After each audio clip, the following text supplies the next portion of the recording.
આ દિવસોમાં ગાંધીનગરમાં વિધાનસભાનું સત્ર ચાલી રહ્યું છે। અલગ અલગ વિધાનસભાના ધારાસભ્યો પોતાના વિસ્તારના લોકોની રજૂઆત મંત્રીઓ સુધી પહોંચાડી રહ્યા છે, તેમને સવાલો કરી રહ્યા છે। ત્યારે વિપક્ષ દ્વારા અવારનવાર સત્તા પક્ષના મંત્રીઓ પર ગંભીર આરોપ કરવામાં આવી રહ્યા છે। વિપક્ષનું કહેવું છે કે મંત્રીઓ દ્વારા યોગ્ય જવાબ આપવામાં નથી આવી રહ્યું, ગોળ ગોળ જવાબ આપવામાં આવી રહ્યો છે। તે તમામ સવાલો વચ્ચે થોડાક સમય પહેલા ડેડિયાપાડાના ધારાસભ્ય ચેતર વસાવાએ પણ આ મુદ્દો ઉઠાવ્યો હતો અને ત્યારબાદ હવે વડગામના કોંગ્રેસના ધારાસભ્ય જિગ્નેશ મેવાણીએ આજે મંત્રી પર ગંભીર આરોપ કર્યા છે। તેમણે કહ્યું છે કે મહીસાગરમાં જે નળથી જળ કૌભાંડનો મામલો સામે આવ્યો હતો તેમાં રાજ્ય સરકારે આ મામલે શું કાર્યવાહી કરી છે, જે એજન્સીએ આ કૌભાંડ આચર્યું છે તેમાં કેટલા લોકોની ધરપકડ કરી છે, કેટલાની સામે ચાર્જશીટ દાખલ કરી છે। મહત્વની વાત કે જે એજન્સીએ કૌભાંડ આચર્યું છે તેને ફરી કોન્ટ્રાક્ટ આપવામાં આવ્યો હોય તે પ્રકારના આરોપ પણ જિગ્નેશ મેવાણીએ લગાવ્યા છે। અને આ મામલે તેમણે જળ વ્યવસ્થાપન મંત્રી કુંવરજી બાવળિયા સામે સવાલ ઉઠાવતા શું વાત કહી છે તે સાંભળી। તમે રેડી કરજો।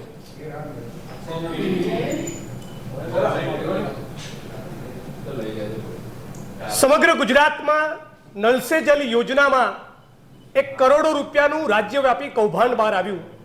આજે ગુજરાતની વિધાનસભાના પ્રશ્નોત્તરી કાળમાં મેં માનનીય જળ સંપત્તિ અને પાણી પુરવઠા મંત્રીને સવાલ પૂછ્યો કે મહીસાગર જિલ્લામાં જલ સે નલ યોજનામાં જે કરોડોનું કૌભાંડ બહાર આવ્યું એના માટે જે એજન્સીઓ કંપનીઓ જવાબદાર હતી એ વસ્તુ સરકારે ઓન રેકોર્ડ નોંધી છે, પરંતુ એમાંથી કેટલાની સામે ગુના દાખલ કરવામાં આવ્યા, કેટલાની ધરપકડ કરવામાં આવી, કેટલાને ચાર્જશીટ કરવામાં આવ્યા, અને આ એજન્સીઓ જે ભ્રષ્ટાચારમાં લિપ્ત હતી શું એમાંથી એક પણ એજન્સીને તમે ફરી કામ સોંપ્યું છે?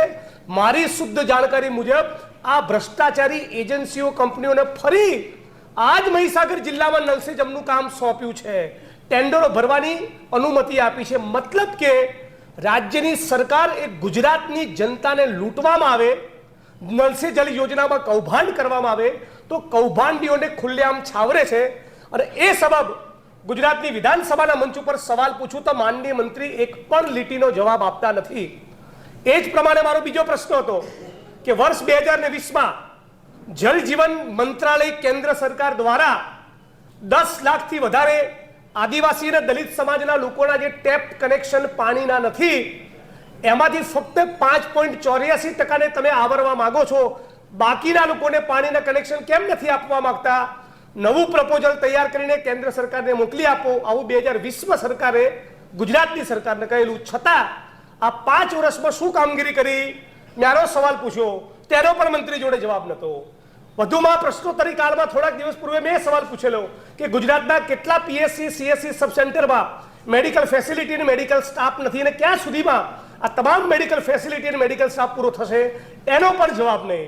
વધુમાં મેં સવાલ પૂછેલો કે મારા વિધાનસભા ક્ષેત્ર વડગામની અંદર કઈ તારીખે જીઆઈડીસીની જાહેરાત કરવામાં આવી, ક્યારે એનું કામ શરૂ થયું અને ક્યાં સુધીમાં એનું કામ પૂર્ણ થશે? એનો પણ જવાબ નહીં। એટલે ગુજરાતની વિધાનસભાનું પ્લેટફોર્મ એ ગુજરાતના નાગરિકોનું સર્વોચ્ચ પ્લેટફોર્મ છે, ગુજરાતની જનતાના પ્રશ્નોને વાચા આપવા, છતાં પ્રશ્નોત્તરી કાળ દરમિયાન કે સિવાય પણ સાદો સરળ સવાલ હોય એનો પણ કોઈ મંત્રી જવાબ આપી શકતા નથી। એમણે ક્યાંક ને ક્યાંક ઢાંક પીછોડો કરવો પડે છે। ભ્રષ્ટાચારમાં લિપ્ત હોવાના કારણે એ મેટરોમાં ખુલીને બોલી શકતા નથી। વચ્ચે એક સાદો સવાલ હતો કે પૂર અને અતિવૃષ્ટિનો ભોગ બનેલા ખેડૂતો માટે ગુજરાત સરકાર દ્વારા કેન્દ્ર સરકાર પાસે ક્યારે અને કેટલી ગ્રાન્ટ માંગી અને કેન્દ્ર સરકારે ક્યારે અને કેટલી ગ્રાન્ટ આપી, તેનો પણ જવાબ આપતા નથી। યશસ્વી પ્રધાનમંત્રી એમ કહીને પ્રધાનમંત્રીના ગાણા ગાવામાં લાગી જાય છે, પણ વિધાનસભાના પ્લેટફોર્મ પર પણ ધારાસભ્ય દ્વારા વિપક્ષ દ્વારા પૂછવામાં આવેલા મોટા ભાગના સવાલોનો જવાબ મંત્રીઓ આપતા નથી। હું માનું છું આ ગુજરાતની જનતા સાથે ફ્રોડ, 420 અને ચીટિંગ છે। આપણે સાંભળ્યા હતા વડગામના કોંગ્રેસના ધારાસભ્ય જિગ્નેશ મેવાણી। તેમણે મહીસાગરમાં નળથી જલ કૌભાંડના મુદ્દે સરકારને ઘેર્યા છે। મંત્રીઓ સામે તેમણે સવાલ ઉઠાવતા કહ્યું છે કે તેમને યોગ્ય પ્રકારનો જવાબ મંત્રીઓ છે તે આપી રહ્યા નથી। વાત આટલીથી અટકતા સીએસસી પીએસસી સેન્ટરને લઈને આરોગ્ય વિભાગમાં ચાલતી લાલિયાવાડીને લઈને પણ તેમણે પોતાના નિવેદનમાં સવાલ ઉઠાવ્યા છે। પરંતુ આ દિવસોમાં વિધાનસભામાંથી જે સમાચારો સામે આવી રહ્યા છે, વિપક્ષના ધારાસભ્ય જે આરોપો કરી રહ્યા છે કે મંત્રીઓ તેમની વાતની અવગણના કરી રહ્યા છે, તેના કારણે ફરી એકવાર એક મોટો સવાલ હાલ ઉઠતો દેખાઈ રહ્યો છે। દર્શક મિત્રો, એન કવરેજ ન્યૂઝને આપ લાઇક કરી લો, સબસ્ક્રાઇબ કરી લો અને શેર કરવાનું ભૂલતા નહીં।